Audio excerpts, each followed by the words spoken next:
Hey AV Clubbers, it's time for another DVR Club. I'm John Teti, your senior editor, and joining me is... Josh Modell, editor-in-chief.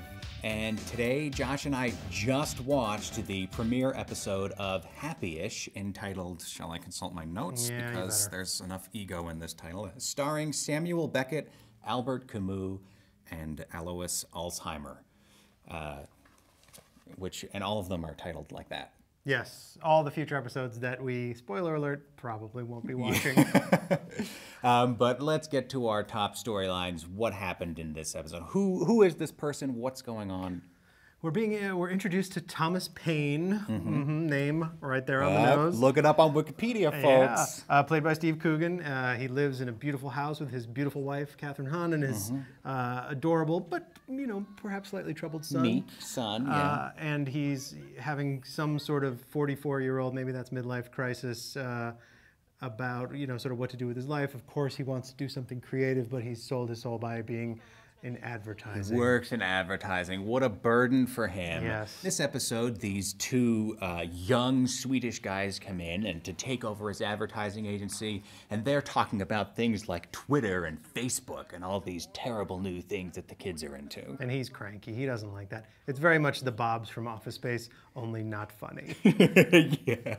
Who the fuck wants to follow Pepto-Bismol on Twitter? Are you that lonely? I mean, what the fuck is wrong with your fucking asshole that you need to follow Pepto-Bismol on Twitter? I have to say that it seems like Twitter comes in for a lot of stick, and all these social media things come in for a lot of stick from middle-aged TV writers.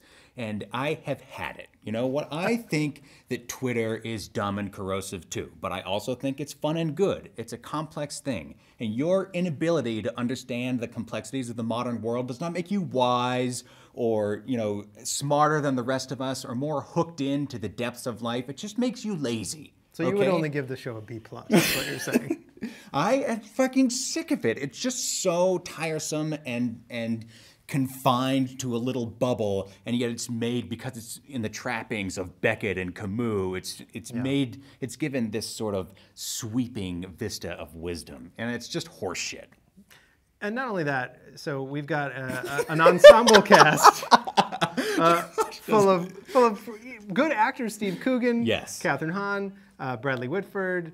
Am I missing anyone? I probably am. Probably. It's a packed cast. And they're given these words that may have worked in a short story and may have worked on the page, even as a script, but everything seems false. From the very beginning, where the birthday party for this guy, and they have their couple friends over, and they just they're so cute, and they're trying to use all the, their vulgarity is so forced. And I fucking love vulgarity, and so do you. Yes. But these four people that are, supposed to be in their mid-40s, and I'm not that far away from that, having this conversation, and pussy this, and cock, and, she's gonna get her pussy tightened, and it's like, you just sound like idiots. God, I'm glad your kids are not there to hear you, because they would just be like, yeah, you are stupid and old. Well, on that note, let's get to our potent quotables then. Oh, right. Which are so subtle that we have taped them to our chest in neon green chroma key tape. Which is kind of like the show did, basically. Exactly. It's a metaphor, you see? So mine is, you suck the same cocks we do, which is that when we were having you suck the same cocks everyone does, which is Brad Whitford, who is Steve Coogan's boss, telling him that he's not above it all just because he thinks he's an artist because he's a creative director. I must say that was a stirring oratory you delivered earlier on the rights of animated elves. You suck the same cocks we all do, Tom. It's supposed to be a big surprise for the audience that this conversation would happen. Yeah, it is a big surprise because it's a bullshit conversation that never happened. Well, it's almost the show interrogating itself, right? It's almost the show saying you're not as smart as you think you are, but the show is not brave enough to do that, and B, it comes from Brad Whitford, whose character earlier in the show talks about Al-Qaeda's brand, and he's like, in 9/10, you didn't know about this brand. 9/12, they're all over the place, and we're supposed to be like, boy, that guy is cynical, isn't he? This show is trying to be so smart and so weird, and there's a couple of sequences of weird dream sequences with the Keebler elves and murder and sex. Oh, God. And then this fake sequence where Steve Coogan's character watches a what do you call focus it? A focus group about his own life, about himself, which is briefly funny. There's like a couple laughs in there, like you want it to be good, and then it just ends up ringing really false. It just ends up being like, can you imagine if you did a focus group of a person? Wouldn't that be weird and messed up?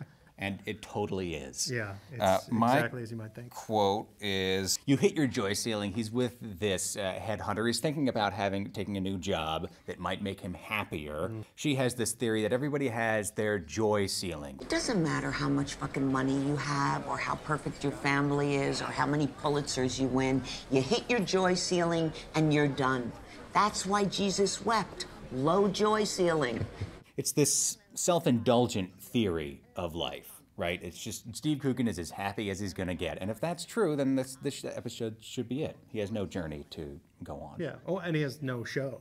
There is no show here. Yeah. There's this guy who's like kind of miserable, but not even. Like he's not even. He's fine, which is it's just pointless. Yeah, there's not a lot of depth to the sadness or happiness. It's just kind of a anodyne presence. Yeah, and he's happy with his kid, and he's happy with his wife, even though he can't get a hard on, and has to steal some Viagra from his boss. I mean, maybe, and I think we need to move into speculation corner. I'm sorry, here. yeah. The end of the episode is him theoretically trying to turn a corner. So maybe that's where the series is going. He's bought some skinny jeans. He's bought the Steve Jobs book that he was making fun of earlier, and he's ready to come in and try to play the game and keep his life going or whatever.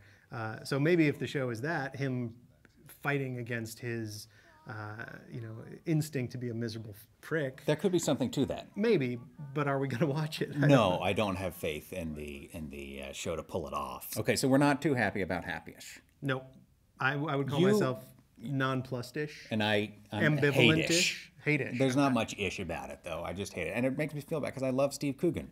But they can't all be home runs. We should say that, actually. I mean, Steve Coogan has a history of pretty incredible TV shows. This is not one of them. I love the trip movies where there are a lot of the same themes, like a very writerly guy, well-read, talking about his angst over aging, his sexual problems.